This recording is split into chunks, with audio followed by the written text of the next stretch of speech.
Okay, now switching gears from mindset, although this really is still a mindset topic, but this is much more practical and much more getting into the some of the principles, right, of what you need to know about online marketing.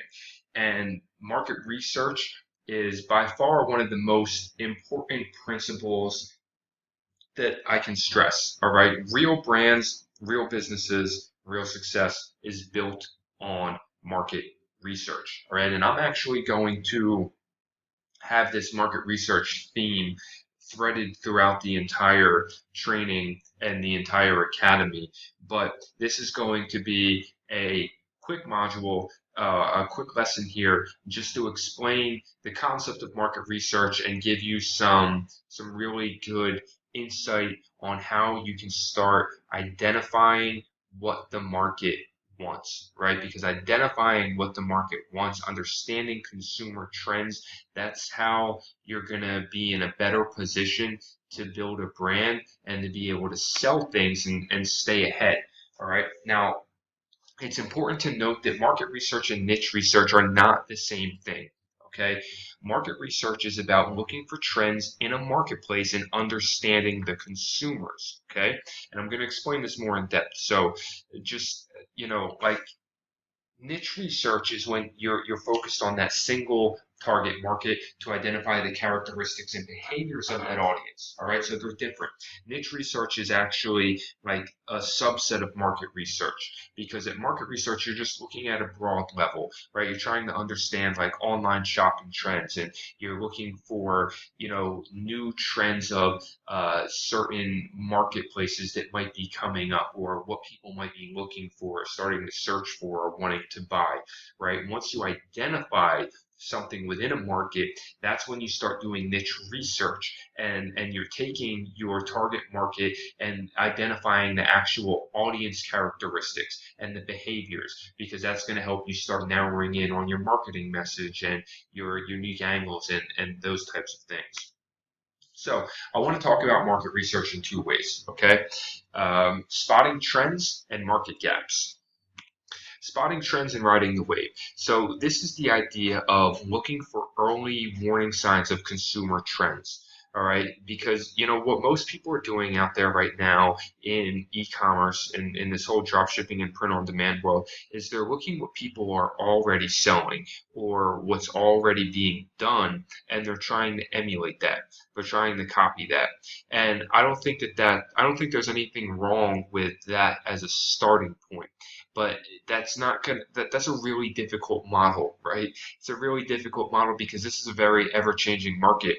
And so your competitors that are actually studying the market and looking for the early trends are going to end up outperforming and outlasting people that are always one step behind, because you're trying to wait to see what everybody else is doing and you're trying to copy them, right? So this is a mindset shift that, again, there's nothing wrong with starting in a position of copying existing trends, but a mindset shift of trying to get into the position of identifying an early trend so you can be the one who's starting the trend and riding the wave of that trend all the way through to the success. And everybody's trying to catch up to you and everybody's trying to copy you, right? And if you do something well enough and you make it defensible, then it might be something that people are not even able to copy or able to execute, nearly as well as what you do. So in order to spot trends, we need some resources, right? So some of the places that I think are great to look, and I'm just going to give you these resources that I have and that I think are some of the better ones, right? And these are not by any means all of them. I'm just going to give a couple. One is alltop.com.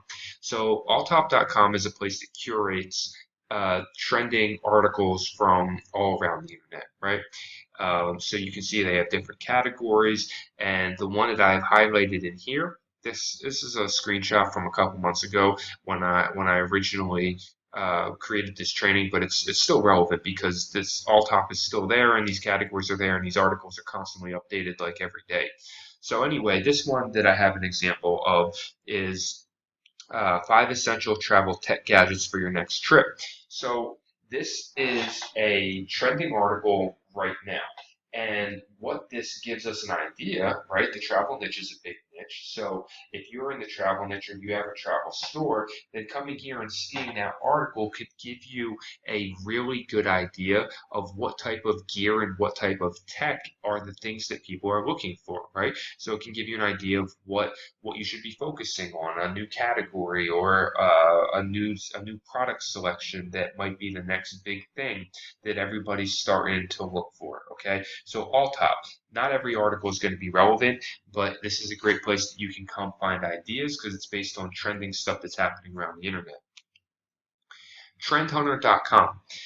This is exactly as it sounds, a place where you can go to learn about all things trends happening in the internet. It's a massive, massive resource. There's so much there, so many good ideas there where you can identify, they will share with you all kinds of trends based on consumer trends, market trends, business trends, new things that are coming up, new markets to watch, new ideas, new innovations, new technologies. Like there's so much you can get from just browsing around trendhunter.com every now and then. Now the picture that I have here is an idea of showing you like different consumer trends, okay? So, patterns of opportunity. Okay, so this is I'm going to be brief about this, but these are what I'm talking about when I talk about consumer trends, right? So, to pick out a few of these, okay, one of them here is gamification.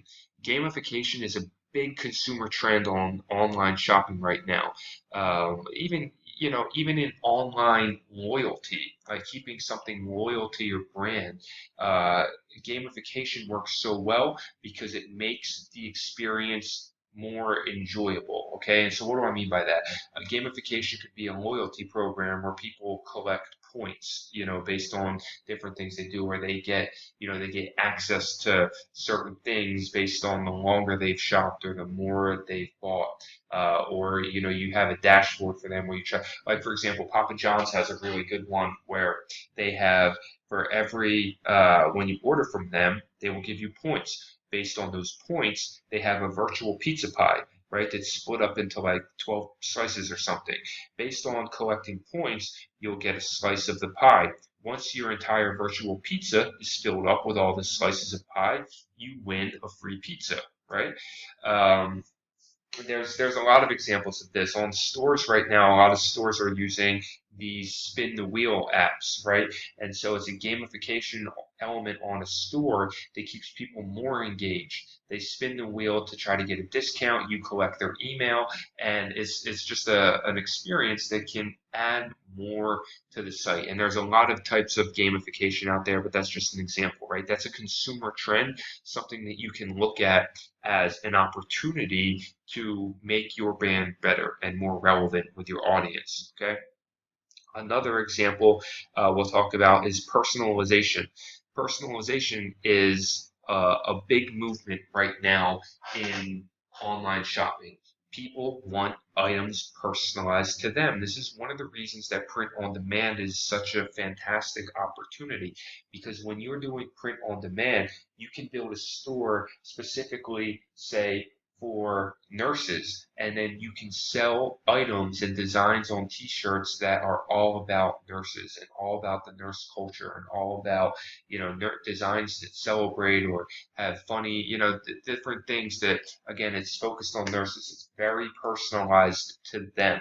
All right, and that's why right now big brands, the big brands are still the big brands and they still do very well, but there's definitely a reality right now that sellers like you and I were able to adapt and create these niche personalized brands for people, and the big brands aren't able to maneuver like that, right? They're not able to keep up like that, and so sellers right now are taking a big chunk collectively, right? Like across all the sellers out there doing this, starting to take a big chunk out of the overall marketplace when it comes to like apparel and accessories because we can go so personalized. All right. So that's just two examples. You can see there's lots of stuff. I definitely recommend going to Trend Hunter and checking it out, checking back there every now and then because it's just so full of good ideas and it helps exercise your mind. trends.google.com. This is another fantastic place to get ideas. Now, when you're here in trends.google.com, okay, Google Trends basically is what it's called. Generally, if you're looking for e-commerce, you want to set this category to Google Shopping, right? And so this is, as a matter of fact, let me actually pull up Google Trends really quickly. Okay, so on Google Trends, a good way that you can just do some basic research on what's trending is to, you can come in here and basically see what's going on. So if we come to explore, and Google, of course, is a great place to get ideas because it's where people actually come to search. All right, so you may not necessarily sell on Google, maybe you will, but chances are if people are actually searching for something on Google, then that means that there's demand for it and you can see how something is trending. So just to get ideas, you can come and so set this to Google Shopping, right? Because we're in e-commerce, and if you're selling physical products, then Google Shopping is generally what you is going to matter the most. Within categories, you can break it down into a specific category if you want, if you're in a certain category, or you can keep it to all categories. But all categories is going to be very broad. Like you're going to probably find the biggest, most popular brands in all categories. Like, you can't really this isn't really going to help you. So you're probably going to want to narrow this down more to something that you're some type of category that you're involved in or thinking about selling in. Okay. Uh, Generally, depending on the type of trend you're looking for, if you're looking for something if you want to look at an idea to see if it's been consistent over time, then you'll set this for longer. But if you want to see if something's trending, I would set it for 90 days. And I would set the United States, okay? Because the United States is generally the best example of a marketplace because it's basically the largest marketplace. So I would set it to the United States, and then you can look at something like this, right? And you can see what types of things are trending. Now, right now, this is still on Valentine's Day because we're on the tail end of Valentine's Day as I record this. But let's move to something else. So let's go to home and garden. Okay, so you can see in here some ideas, right? Lazy Boy sectional, kerosene heater. You can get trending product ideas, and there's multiple queries you can look through. And it's not like every single time you come in here, you're going to find an amazing product, but it's a starting point for searching. It's something that you can come visit and get ideas as you are looking around. And it's something that, based on when you change this this will be you change this to past 30 days, you're getting a much shorter snap, right? Baby shark, that's that's interesting. But anyway, you get the idea, right? This is just a way to come in here and get ideas, browsing around different categories, based on using Google Shopping and looking within the United States for, or whatever country you're in. If you're selling in a specific country, I would set it to that country. But to just kind of cross compare, because something may be trending in your country. But the United States, again, is generally the best representation of a marketplace out there. So usually if something's trending and selling in the US, you can sell it elsewhere, is what I mean by that. Okay, coming back to the market research.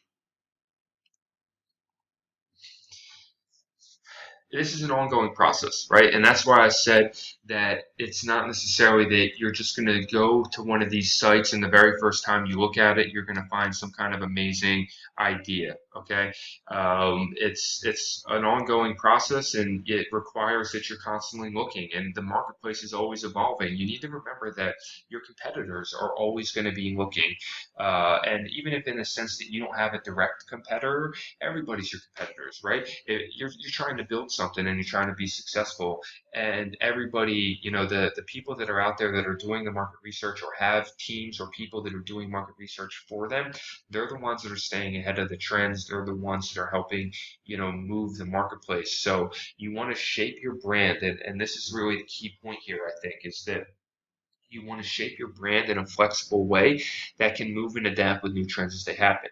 What do I mean by that? I mean, like, don't lock yourself in to a certain position or to a static, something that can't be changed or that can't evolve or that can't adapt and look differently and maneuver. And if you're building a Shopify store generally, you shouldn't have to worry too much about that because Shopify is a very, you can customize the platform very well and like edit things and everything. So, but again, you don't want to be static, right? You don't want your business to exist in a bubble and think that, like, okay, because I had a good idea today, it's always going to be that way.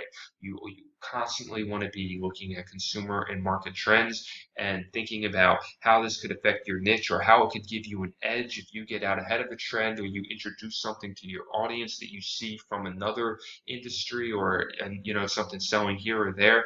And we're going to talk more about Google Trends actually in a further video because Google Trends is a great place to validate ideas as well. But you can get a lot of good ideas just from Google Trends, right? Just by going there every day, taking a few minutes to browse through the shopping category and see what's trending in different categories in the United States, right? Because that's constantly direct feedback from what people are actually searching for of data that is aggregated by Google. So I would definitely keep that in your arsenal, especially if you're brand new and you don't know where to start. Keep that in your arsenal of what you're doing to make sure that you are constantly trying to find the ideas as they're happening. All right, thanks for watching. I'll see you in the next video.